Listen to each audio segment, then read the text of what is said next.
sizga srochno pul kerak bo'lib qoldi, qayerdan topishni bilmadingiz, telefoningizda nimaga kontaktingiz, biz hammasiga telefon qildingiz, aka-ukalaringiz ham bermadi, ota-onangiz ham bermadi.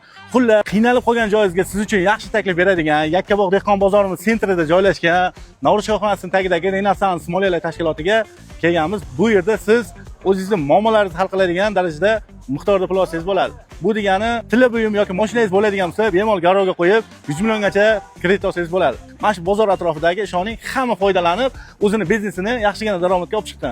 Sizlarga tavsiya qilaman, ichkariga kirib yana informatsiyalar olamiz. Ushbu filiallardan siz 300 million so'mgacha garovli va garovsiz mikrokreditlarni rasmiylashtirishingiz mumkin. Kredit tarixingiz yomon bo'lgan taqdirda ham Renaissance sizga imkon beradi. Guvohnoma hujjatlarini ko'rdik. O'zingizlar yana bir marta tashrif buyurib, bemalol kirib suhbatini olib ko'rsanglar bo'ladi. Pensionerlar, ish haqi loyihasi byudjetdan tashkilotdan oylik oladiganlarga ham bemalol kreditlar qilib berishar ekan. Eng asosiysi bitta pasport bilan kelib, bemalol kreditlaringizni olib, ishingizni hal qilsangiz bo'ladigan darajada ekan. Batafsil ma'lumotlar uchun pastda raqam qoldiraman. Bemalol ofisga tashrif buyurib, o'zingizlar uchun kerakli ma'lumotlar olishingiz mumkin. Adresini yana bir marta tushuntirib o'taman. Yakkabog' tuman sentri, Yakkabog' dehqon bozori yoni, Navro'z choyxonasini bilmagan odam bo'lmas kerak deb qiynab yurgan pul muammosi bo'yicha yechimini olsangiz bo'ladi. Bu videoni aynan pulga qiynalib yurgan, nima deydi, problemalardan o'zidan chiqolmayotgan o'rtog'ingizga jo'natib qo'ying. Shu video orqali manfaatimiz tegsa, ajabmas.